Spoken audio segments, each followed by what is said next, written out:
পুজো মানেই তো শুধু আলোর ঝলকানি বা ধুনোর গন্ধ নয়। পুজো মানেই খাওয়া দাওয়া ও আনন্দ। আর সেই খাওয়া যদি শুরু হয় রাজকীয় গন্ধরাজ কাতলা দিয়ে, তবে আর কথাই নেই। যেমন মাখনের মতো নরম, তেমনি সুবাসে ভরিয়ে দেয় গোটা রান্নাঘর।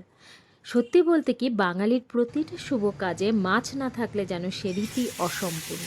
তাই পুজোর এই সিরিজের প্রথম পদ হিসেবে আমি বেছে নিলাম গন্ধরাজ কাতলা।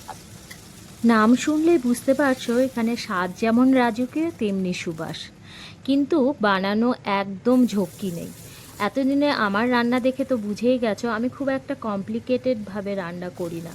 সহজ আর যেগুলো ইজি টু কুক সেই রান্নাগুলোই সবসময় বেছে নিই। মাছগুলোকে নুন, গোলমরিচ গুঁড়ো আর লেবুর রস মাখিয়ে ভেজে তুলতে হবে। এবার তেলে পেঁয়াজ স্লাইস, চারমগজ, কাজু, কাঁচা লঙ্কা দিয়ে একটু ভাজা ভাজা করে জল দিয়ে সেদ্ধ করে তাতে শেষে টক দই দিয়ে সেই মিশ্রণটি একটি পেস্ট তৈরি করে নাও। এবার সেই মিশ্রণটিকে প্যানে দিয়ে জিরে গুঁড়ো, ধনে গুঁড়ো, গোলমরিচ গুঁড়ো, গরম মশলা আর ঘি দিয়ে একটু কষিয়ে ভেজে রাখা মাছগুলো দিয়ে একটু গরম জল দিয়ে ঢাকা চাপা দিয়ে দাও। হ্যাঁ, এক্ষেত্রে কিন্তু লেমন জেস্ট অবশ্যই দেবে। ব্যাস রেডি। আর শেষে গন্ধরাজ লেবুর স্লাইস দিয়ে ঢাকা দিয়ে দাও আর গরম মশলা দিয়ে নামিয়ে নাও। ব্যাস, তোমার রাজকীয় পদ রেডি।